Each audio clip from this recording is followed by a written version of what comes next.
Welcome, everybody, to History Analyzed. I'm your host, Mark Palmer. This is a podcast which examines historical events and issues. The issue we're analyzing today is Vikings. For a society that lived about 1,000 years ago, people are still very interested in the Vikings. There's a pro football team in Minnesota named after them, and countless high schools throughout the U.S. have the Vikings as their mascot. They still make movies and TV shows about the Vikings. Why do they hold our imaginations so much? I think it's because people see the Vikings as the best example of an irresistible force. These were raiders that seemingly could not be stopped, and that grabs the attention of people today. Let's start with the name. The Vikings did not call themselves Vikings. That name was given to them later on. There's a debate about where this term came from and what does that name Viking even mean. Frankly, we don't know for sure where the term Viking came from. Some people claim that the word Viking was an old Norse word meaning pirate or raider,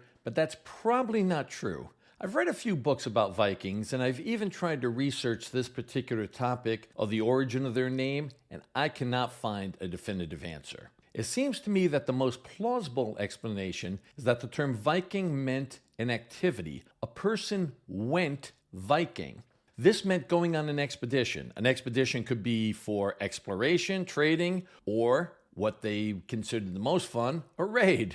At the time of the Viking Age, a lot of people just referred to them as the Norsemen, meaning the Northmen, or men from the north. Before we go any further, let's get one thing straight. They did not have horns on their helmets. There's no evidence that any Vikings had horns on the side of their helmets. In the 1800s, Scandinavian artists sometimes depicted Vikings as having horns on their helmets. We're not sure why, but the myth was solidified because of helmets found in Viksø, Denmark. In 1942, 2 helmets were found with horns on the sides. It seems that people thought that these were Viking helmets since they were found in Denmark. But it's now widely believed that the helmets date to around 900 BCE. And Viking culture did not start until over 1,600 years later. That brings up the question, when was the Viking Age? In truth, we can't list specific dates for the start or end of a certain period of history. But historians do love to assign dates, even if they're not really accurate. The fall of the western half of the Roman Empire is listed as 476 CE. That's because the last Roman emperor, at least in the western half of the Roman Empire, a minor named Romulus,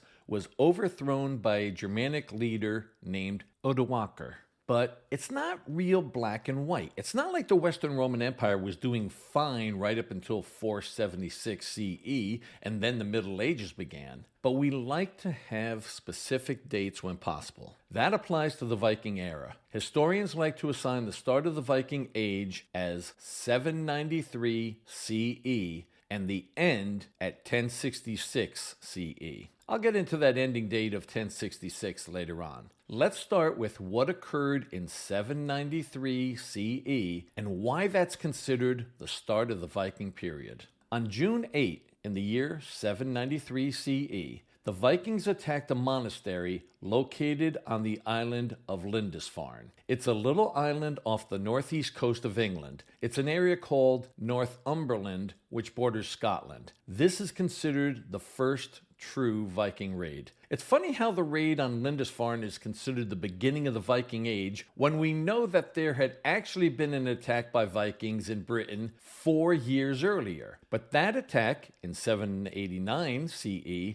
was a minor one involving a few Viking ships on the south coast of England with minor killing. But the onslaught on Lindisfarne was a true Viking raid. Think about what it must have been like for those monks. You're going about your business when all of a sudden these strange-looking people in ships with dragon heads on the front arrive on your island. Without any warning or demands, they overrun the monastery and just start slaughtering people. Besides the sheer terror of the event, I'm sure that the main thought going through the heads of most of these monks was, who the hell are these guys? Nobody had heard of Vikings before this. They weren't expecting raiders coming in from the sea and attacking what was considered a holy place of Christianity. These were strange men in strange clothes speaking a strange language. There was no reasoning with them. The monks couldn't just say, "Go ahead and take the valuables and leave us alone." These guys were here for pillage and slaughter. The Vikings took all of the gold, silver, and jewels they could find. They also took a lot of the monks as slaves. We have a written account of this onslaught by Simeon of Durham. He was an Anglo-Saxon historian who wrote a couple of books. Unfortunately, these were written well over 2 centuries after the raid on Lindisfarne. But I love his description of this attack. They miserably ravaged and pillaged everything. They trod the holy things under their polluted feet. They dug down the altars and plundered all the treasures of the church. Some of the brethren they slew, some they carried off with them in chains. The greater number they stripped naked, insulted, and cast out of doors, and some they drowned in the sea. News of the attack on Lindisfarne spread across Europe, creating fear of these marauders from Scandinavia. The people of Europe were right to be scared. The Vikings were just getting started. So where did these people come from? The short answer is Scandinavia. The Vikings came from the area that is now known as the countries of Denmark, Norway, and Sweden. Those countries did not exist at the time. There were no organized nation states yet in Scandinavia. So let's set the scene for Europe in the late 700s CE. These were medieval times. Although the Western Roman Empire had fallen, the Eastern Roman Empire remained with their capital of Constantinople. That city is now known as Istanbul. Although the people of Constantinople and their empire considered themselves as Romans, history knows them as the Byzantine Empire. That empire lasted until the Ottomans finally captured Constantinople on May 29, 1453. I'll discuss the Vikings' interaction with Constantinople and the Byzantine Empire later on. But throughout the Viking era, Western Europe was in the middle of the Dark Ages. For some reason, it's now considered bad to use that term Dark Ages. You're only supposed to refer to that time between the fall of the Western Roman Empire and the Italian Renaissance as the Middle Ages. That's ridiculous. It's an accurate description. I feel very sorry for people who lived during the Dark Ages. Those centuries were terrible. People's lives were horrible. Most people lived in squalor and ignorance. The literacy rate in Western Europe in the Dark Ages was well below 20%. Life expectancy was much shorter because of all of the diseases. Even before the Black Death came to Europe in 1347, Europeans were dying in droves from common diseases including influenza, dysentery, measles, and even leprosy. One of the problems in examining the history of the Vikings is the scarcity of written records. The Vikings themselves did not leave any written histories, at least not history in the way we think of history, written in a long descriptive format. So most of the information we have about the Vikings is from the peoples that the Vikings attacked. The Vikings were not illiterate. They did write certain things down on stone, wood, and metal. This writing was done with enigmatic symbols known as runes, that's spelled R-U-N-E-S. Each rune represents a phonetic sound and also has its own meaning, usually connected with Norse mythology. But the Viking writings in runes tend to be short and usually describing a particular person. The information about large events was passed down in Viking sagas. These were oral traditions that were passed down through the generations. Viking sagas were first written by people in Iceland in the late 1200s. This was after the end of the Viking Age. The Vikings were seafaring, and there's a good reason for this. There were not many roads in Scandinavia, mostly because of the geography. On the Scandinavian peninsula, which includes modern-day Sweden and Norway, there are a lot of mountains, and a lot of Scandinavia has dense forests, so it's hard to get around on land. And lastly, there was water seemingly everywhere. The modern country of Denmark consists of the Jutland Peninsula, and I know that's not how the Danes pronounce it, but that's the way we say it in English, like the Battle of Jutland in World War I. Anyway, Denmark consists of the Jutland Peninsula and a lot of islands. As a matter of fact, the capital city of Copenhagen is located on the islands of Zealand and Amager. And no, that's not where the name New Zealand comes from. It wasn't the Danes, but the Dutch who named New Zealand. New Zealand got its name after the province of Zeeland in the Netherlands. Anyway, getting back to the fact that water is everywhere in Scandinavia, much of it is the Baltic Sea, the North Sea, and the Norwegian Sea. The whole coast of Norway is dotted with islands and fjords. That's a term you always hear, at least when talking about Norway. What exactly is a fjord? According to Merriam-Webster, it's a narrow inlet of the sea between cliffs or steep slopes.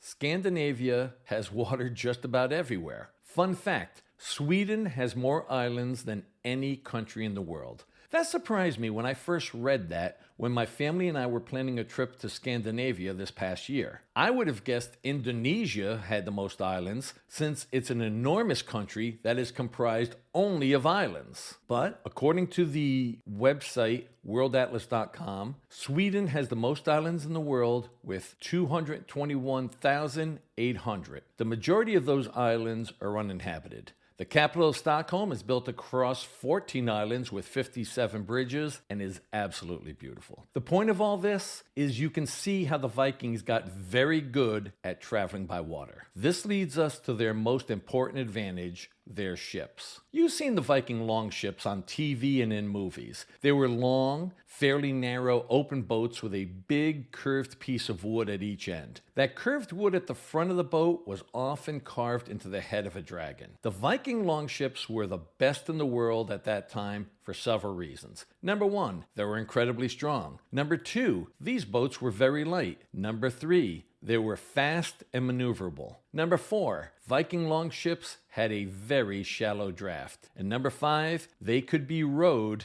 in either direction. Let's discuss each of these benefits of the Viking longships. Advantage number one, they were incredibly strong. What made the Viking ships so strong was because of the manner of their construction. They started with a strong keel, usually made out of one tree. Then they added planks. Most non-Viking boats at that time had the edges of each plank come together. Each plank butted against the next plank. They did not overlap. When you looked at the sides of those non-Viking boats, they were smooth, but not the Viking longships. The Vikings used a method called the lapstrake technique. This style of construction is also called clinker built. This meant that the planks overlapped each other. I know this is confusing without any visual aids, but picture a standard shingle roof on a house. Starting from the top of the roof, each shingle overlaps the next shingle further down the roof. That's the way the planks were on the sides and bottoms of Viking longships, and they were connected to each other with wooden or iron nails. This clinker-built construction made the Viking ships very strong. Something else that added to the strength of the Viking longships was the fact that the Vikings did not use saws. They only used axes to cut and shape the wood. The use of axes instead of saws maintained the grain and fibers in the wood, making them stronger. Reason number two, the longships were superior. They were very light for their size. The overlapping of the planks added a lot of strength to the hull. The strength of the boat was the outer shell of wood. They did not need internal beams to give stability to the boat. Other boats of that time had heavy beams going across the interior of the boat from side to side to give it strength and stability. But on the Viking longships, the hull was strong enough on its own, so they did not need those heavy interior beams. And the overlapped planking allowed the Vikings to use slender planks of wood. This also cut down on the weight of their boats. Since they did not have internal beams and had thinner planks, the ships were much lighter. This made them easier to carry at a portage. That meant carrying the boat between two navigable rivers or bodies of water. Since they could carry their boats fairly easily, the Vikings could go much further inland than most attackers could with boats. Despite being relatively light, the longships were very stable in the open ocean. The protruding laps of planks at the bow, meaning the front of the ship, acted like shock absorbers and turned the force of breaking waves to the sides of the ship. This made the boat more stable. Advantage number three, they were fast and maneuverable. As I just explained in item number two, the Viking longships were lighter. The lightweight and curved design made the Viking longships very fast. Besides their speed, the Viking longships were more maneuverable than any ships at that time. The boats were powered in two ways, by wind and by rowing. There were holes in the sides to allow the use of oars, but they only rowed when they had to. When possible, the Vikings traveled by sail. But if there was not enough wind, or they needed to be more maneuverable, especially in battle, they would use oars. Rowing with oars in such light boats meant that they could turn very quickly, and this was important in battle. Technological advantage number 4. The Viking longships had a very shallow draft. The draft is the distance between the water line and the deepest part of the boat. Some of these Viking longships had a draft as little as 20 inches or 50 centimeters. That is incredibly shallow. The fact that Viking longships had such a shallow draft meant that they could go up rivers that were not very deep. Inland cities like Paris that thought that they were safe because attacking ships could not reach them learned that the Viking longships could travel up the Seine River. Design edge number 5. They could be rowed in either direction. Since the longships came to a point at both ends, in an emergency, the Vikings could simply start rowing in the other direction. They did not have to turn the longship completely around like other boats had to do. If a battle was going badly, or there was some other situation which required an immediate retreat, they could simply start rowing the other way. How do we know so much about Viking longships?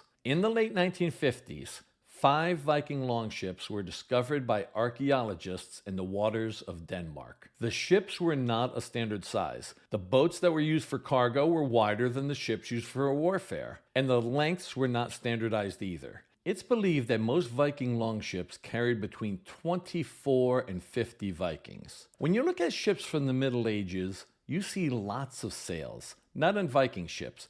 There would only be one sail. These were large square sails on one mast in the middle of the ship. The boats were steered from the rear. They called the rudder the steerboard. If you were on the boat and looking towards the front, the rudder, or steerboard, was on the right side of a Viking longship. It's because then, as now, most people were right-handed. That's where we get the term starboard for the right side of a ship when you were facing forward, because the steerboard was located on that side of the ship. And we get the term port because if a ship was coming up to a dock, they would not want to damage the steerboard, so they would make sure it was the left side of the boat which would come alongside of the dock or the port. That's why when you face forward, the right side of a ship is called starboard and the left side of a ship is called port. To be clear, these terms did not come from the Vikings. That was just the common placement of the steering rudder for ships in the Middle Ages. And although starboard and port were not Viking terms, I just thought it was interesting to throw in. One last thing about Viking longships.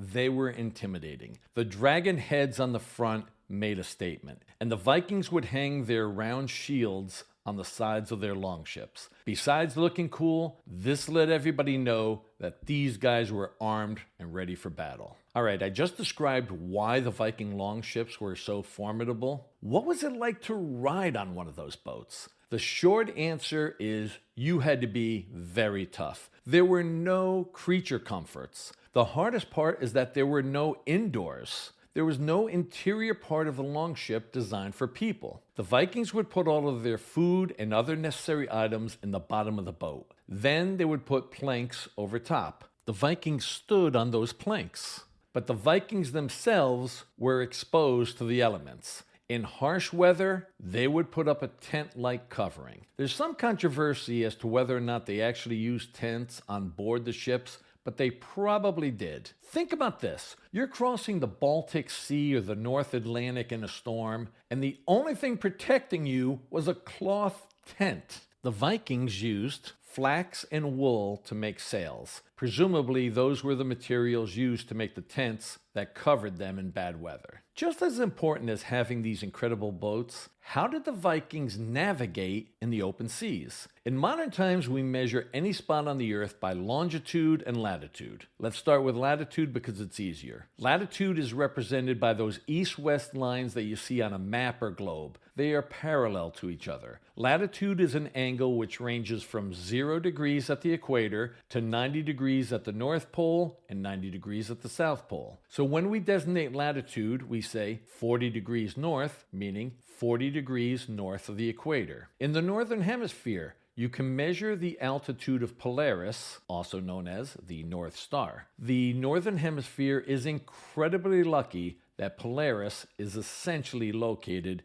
directly above the North Pole. Unfortunately, there's no equivalent in the Southern Hemisphere. Sailors could locate their latitude in the Northern Hemisphere by measuring the angle of Polaris above the horizon. The further north you are, the higher the angle of Polaris. So if you were at the North Pole, it's directly overhead, which is 90 degrees. If a navigator on a ship measured the angle of Polaris and found that it was 40 degrees from the horizon, then the ship was located at 40 degrees north of the equator. It was more difficult to do in the Southern Hemisphere or during the day because Polaris, the North Star, was not visible. What about longitude? Longitude fixes the location of a place on Earth east or west of a north-south line called a prime meridian. That's a man-made line. International conventions set the prime meridian at Greenwich, England. So longitude is given at an angular measurement that ranges from 0 degrees at the prime meridian to 180 degrees eastward or 180 degrees westward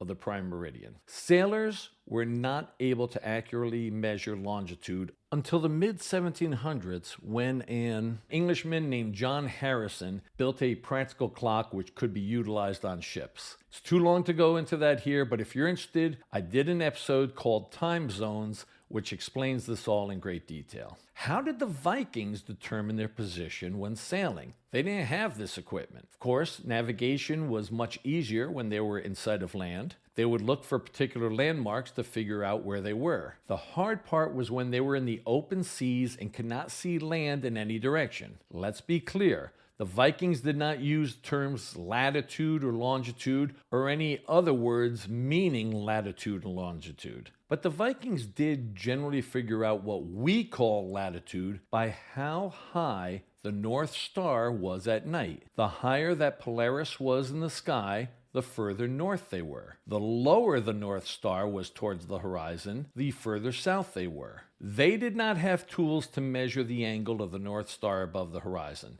They merely used their eyes and did rough estimates. They did the same with the sun during the day, but in the opposite manner. When they determined that the sun was at its highest point, meaning noon, they had an approximation as to how far north they were. The sun is higher in the sky the farther south they were, and lower in the sky the farther north they were. Of course, they had to take into account the different seasons. Obviously, these were all just approximations, but the Vikings used these observations of the North Star and the sun to give them an estimate of their latitude. Their main skill was to try to keep on a steady course. They did not have compasses. We take compasses for granted, but they were truly an amazing innovation. Having a handheld device which has a magnetic needle pointer which will point towards the North Pole, or for those of you south of the equator, the South Pole, is great for navigation. Sailors on an open sea can use a compass to make sure that they stay on a direct course. We don't know when magnetic compasses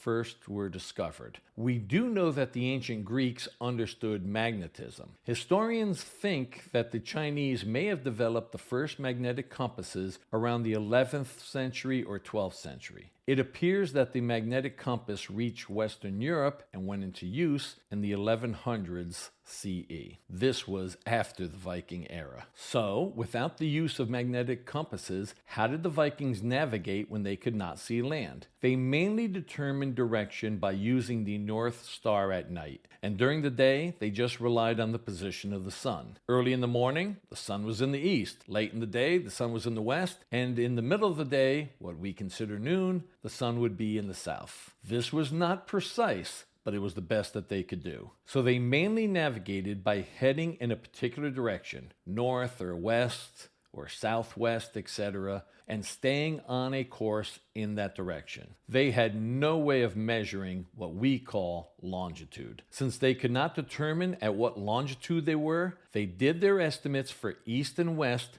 based upon the anticipated length of a voyage. They generally had a rough idea of how long it would take to go from point A to point B and just hoped that they were going to get to their destination in the estimated number of days. Example, they knew it was so many days between Ireland and Iceland. If they went past that number of days, then they figured that they were too far west and that they had missed Iceland. What about cloudy days? Sometimes it's so overcast you can't see the sun at all. There's a current theory that the Vikings used crystals called sunstones. These crystals polarize light to allow the Vikings to determine the direction of the sun. Overall, the Vikings had incredible navigational skills. I think it would be hard to find modern-day sailors who would be willing to cross the North Atlantic without any navigational tools other than their own eyes and experience. What were their primary weapons? Mainly, the Vikings used battle axes. Some Vikings did have swords, but that was the minority. A sword is good for battle, but not for everyday use. Axes are good for battle, but can also be used in chopping down trees or building ships. So just about every Viking had an axe. Very few of them could also afford to have a sword as well. Vikings also used spears. A spear was a lot cheaper and easier to make than a sword. There's not much metal on a spear. There's just a metal tip at the end of the wooden shaft. The Vikings were also very good archers. Bows and arrows were good for long-distance fighting. And all Vikings carried a shield. The shields were round and brightly colored. The shields were made of planks of wood. In the middle of the shield was a dome of iron to protect the hand of the person holding that shield. This was called a boss. Okay, I've now described their incredible boats and their weapons. Now it's time to talk about the thing the Vikings are most famous for, raiding. At the beginning of this episode, I described the first big raid on Lindisfarne in Britain. The Vikings sacked towns and cities throughout most of Europe. The Vikings attacked Paris at least twice. The first big Viking attack on Paris occurred in the spring of 845 CE. The Vikings easily defeated the army sent to stop them as they proceeded up the Seine River. After a short siege, the Vikings plundered Paris. The second big Viking attack on Paris was 40 years later, in the year 885 CE. When the Vikings returned in 885 CE, they found a fortified city. We don't know how large this Viking army was. I've read different estimates. One estimate is that there were approximately 300 longships which carried somewhere over 10,000 men. Paris is not a coastal town. Paris is roughly 100 miles or 160 kilometers inland from the English Channel. Of course, it's much farther than that if you're taking the route that the Vikings took, which meant sailing up the Seine River from the English Channel up to the city of Paris. The Vikings had been making raids in the Carolingian Empire, which was essentially the area of modern-day France plus parts of Germany, Italy, and Switzerland for years. But this was the biggest Viking invasion in that region. If you go to modern-day Paris, you will see that the city is on both banks of the Seine River. But in the 800s CE, the city was essentially confined to the Île de la Cité. That's an island in the middle of the Seine River. Today that island is in the center of Paris, and it's where the Cathedral of Notre Dame is located. The Vikings arrived at Paris in November 885. When the Vikings arrived, they found that strong walls surrounded Paris on the Île de la Cité. There were 2 bridges from the Île de la Cité, one to each bank of the Seine River. The bridges were somewhat fortified. Normally, the Vikings would not do a siege. They liked to do raids. They would storm the city, steal everything they wanted, kill anybody in their way, and then leave with their plunder. But since Paris was a walled city, the Vikings had to conduct a siege. A siege is a military operation in which the attackers surround a town or structure and cut off essential supplies like food to eventually compel the surrender of the people inside the town or fortified structure. The Vikings did not conduct sieges very often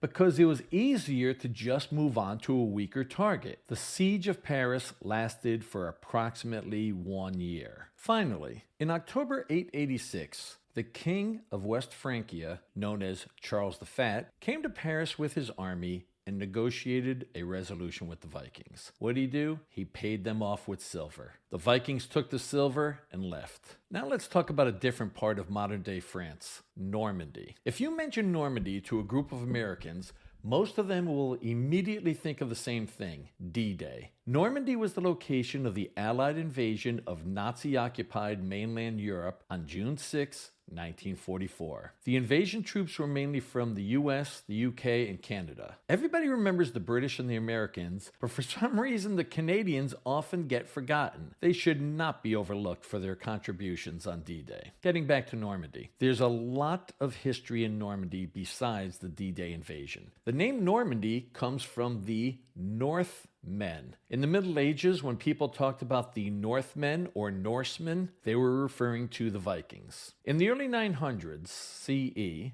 another king of West Francia, this one known as Charles the Simple, decided that the easiest way to rid himself and his kingdom of the Viking menace was to buy them off in a permanent manner. So Charles the Simple made a deal with a Viking leader named Rollo. The Vikings were given a large section of land on what's now the northwest coast of France along the English Channel. This land is now known as Normandy because of the Norsemen. Rollo and his Norsemen got to keep the land on two conditions. Number one, they would stop raiding any other parts of West Francia. Number two, they would protect West Francia from other Viking invaders. The Vikings did not always raid other people's towns and then leave. They actually formed some settlements of their own. Their most successful example is Iceland. The Vikings founded Iceland. There's some dispute among historians as to whether or not Irish monks had reached Iceland before the Vikings. We don't know for sure. It's believed that the Vikings first came to Iceland in 861 CE. And whether or not they were first, the Vikings were the people who established permanent settlements. This was in the 870s CE. The oldest known settlement in Iceland is believed to have been started in 874 CE. The Viking settlements flourished and more Scandinavians poured in. They eventually created what has become the modern country of Iceland. The Vikings were the ones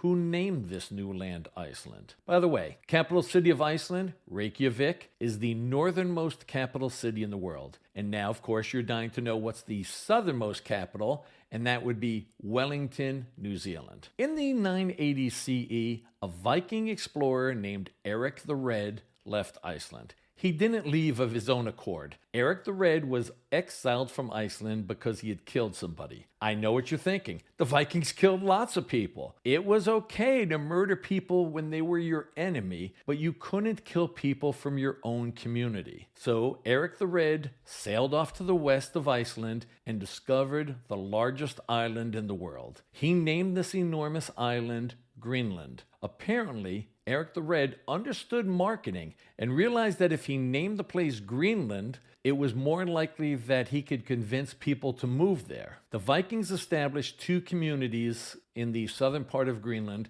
known as the Eastern Settlement and the Western Settlement. Those two Viking communities lasted from somewhere around the 980s CE to the 1400s. These were small settlements, and we think that the Viking population in Greenland never exceeded 2,500 people. Europeans did not return to Greenland until the early 1700s. They discovered ruins of Viking settlements. For years, there had been questions as to why the Vikings abandoned Greenland. I always assumed that at some point they realized there had to be someplace else that was much easier to live in than Greenland. Practically any place in the world would be easier to live in. But recent studies assert that there was a severe rise in the sea level and that some settlements experienced over 10 feet or over 3 meters of sea level rise during the time that the Vikings lived in Greenland. There were not a lot of areas that were habitable in Greenland. The rise in the sea level flooded most of those areas.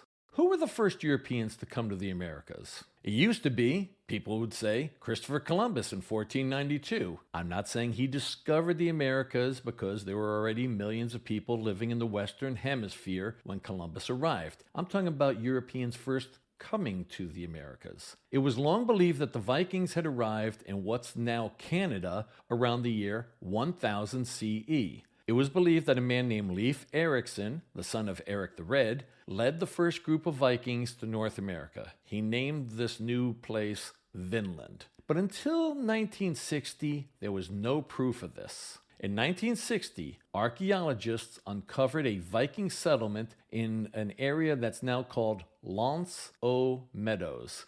At least 8 separate buildings were discovered. This is in the Canadian province of Newfoundland. From what we know, Leif Erikson and the Vikings only stayed in North America for a few years. We believe that the Vikings left because they were outnumbered by the indigenous peoples in that area who were not happy about the invaders. It was always an estimate that the Vikings arrived in Newfoundland around the year 1000, but a new study pinpoints the exact year that Leif Erikson arrived in the Americas, 1021. How could they possibly determine a specific year? Well, in 2021, some scientists examined 4 pieces of wood that had been discovered at the Viking settlement in Newfoundland, now known as Lance o Meadows.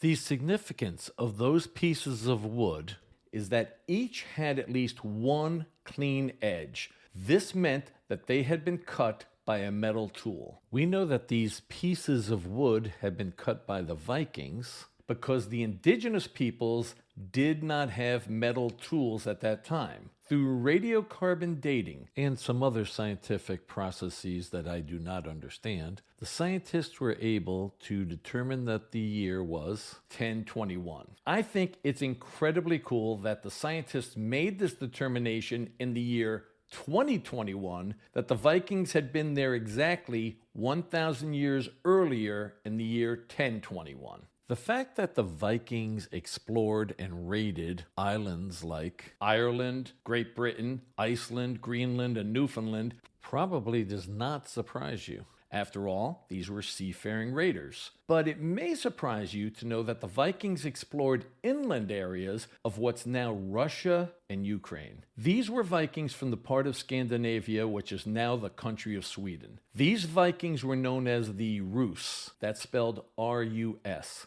They explored and settled along the rivers between the Baltic Sea and the Black Sea. They eventually assimilated with the local peoples. This mixture of the Rus, the Vikings, with the local peoples eventually developed into a sense of nationalism and the creation of an actual Russian state and the Ukrainian state. And this is where we get the name for Russia from the Rus people. When you think of the Vikings, you picture these guys covered in heavy furs because they came from Scandinavia and they were traveling through frigid waters like the North Sea, the North Atlantic, and the Norwegian Sea. But the Vikings went all the way down to warm climates like Spain and parts of North Africa. They entered the Mediterranean and conquered Sicily. The Vikings even reached Constantinople, which is now Istanbul and is located in the modern country of Turkey. As I explained earlier, Constantinople was the capital of the Byzantine Empire, which was the successor to the Eastern Roman Empire. This was easily the largest city in Europe at that time, and it was also the wealthiest. Constantinople was a heavily fortified city, and the Vikings were not able to breach its walls. But although they could not conquer Constantinople, a lot of Vikings ended up living there. Basil II, an emperor of the Byzantine Empire, hired Vikings as his personal bodyguard. They were known as the Varangians. Byzantine emperors continued using Vikings as their personal bodyguards. This was a brilliant move by the Byzantine emperors. You take these incredibly fierce warriors that had been trying to sack your city and instead pay them off to be your personal bodyguards. Earlier I told you that the Viking Age is generally considered to have started with the sacking of the monastery at Lindisfarne in the year 793 CE. The year that's considered to mark the end of the Viking Age is 1066. If you study history, you often hear that year, 1066. It was the last time that Britain was invaded. The English Channel stopped Napoleon and Hitler, but not the Vikings. 2 big battles occurred in 1066 in England. The first was the Battle of Stamford Bridge on September 25, 1066. A large Viking army under King Harald Hardrada invaded England from Norway. They were soundly defeated at the Battle of Stamford Bridge by Anglo-Saxon forces under King Harold Godwinson, also known as King Harold II. Viking King Harold Hardrada was killed in the battle. But the English king did not get to enjoy his victory for very long. 3 weeks later, on October 14, 1066, the Anglo-Saxon army of King Harold Godwinson was defeated at the Battle of Hastings. Harold Godwinson was the last Anglo-Saxon king of England. The victorious army was led by William the Conqueror of Normandy. This was the Norman Conquest. Earlier I told you about the region of Normandy in the northwest part of modern-day France. It had been settled by Vikings who,